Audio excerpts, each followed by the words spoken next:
Bonjour à toutes et tous. Merci, Monsieur Bélanger, de m'accueillir parmi l'UQAM.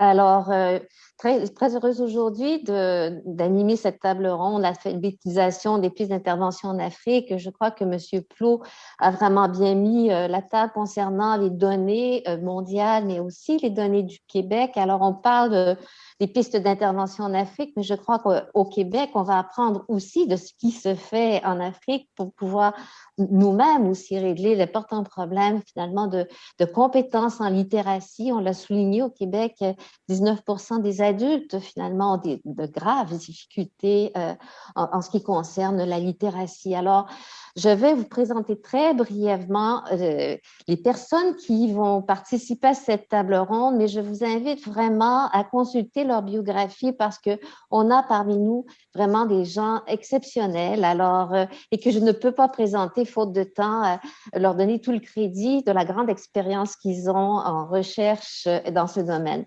Alors, la première intervention sera donnée par Mme Nathalie Chapelot, qui est professeure à la Faculté des sciences de l'éducation du CAM, qui va nous parler de la ressource pédagogique en ligne Abracadabra, qui fait l'objet finalement d'un programme conjoint entre le Québec et le Maroc en particulier.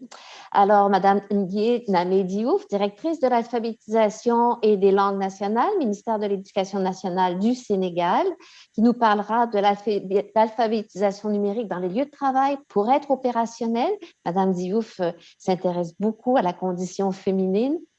Un duo, donc Monsieur François Gérin-Lajoie, qui est président du conseil d'administration de la Fondation Paul Gérin-Lajoie, et Monsieur Tony Simard, président fondateur de la boîte à innovation, qui vont nous parler ensemble sur l'alphabétisation numérique, une roue de secours de l'éducation de qualité pour tous.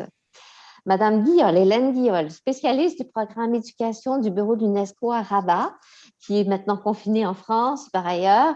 Elle va nous parler des défis et des opportunités des systèmes éducatifs par rapport à l'alphabétisation en période post-Covid.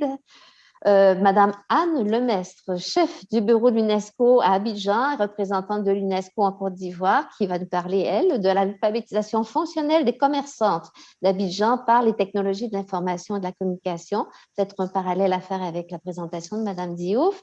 Et enfin, Monsieur Abdessami Mahmoud, qui est directeur Agence nationale de lutte contre l'analphabétisme au Maroc, qui va nous parler de l'expérience marocaine en matière de lutte contre l'analphabétisme. Et donc, c'est un problème d'élocution, pas de littératie.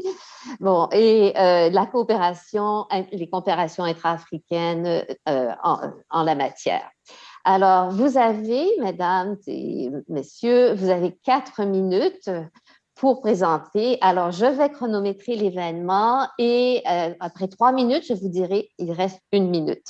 Donc, alors, sans plus tarder, je donne la parole maintenant à Madame Nathalie Chapelot qui va nous présenter le programme Abracadabra. Nathalie.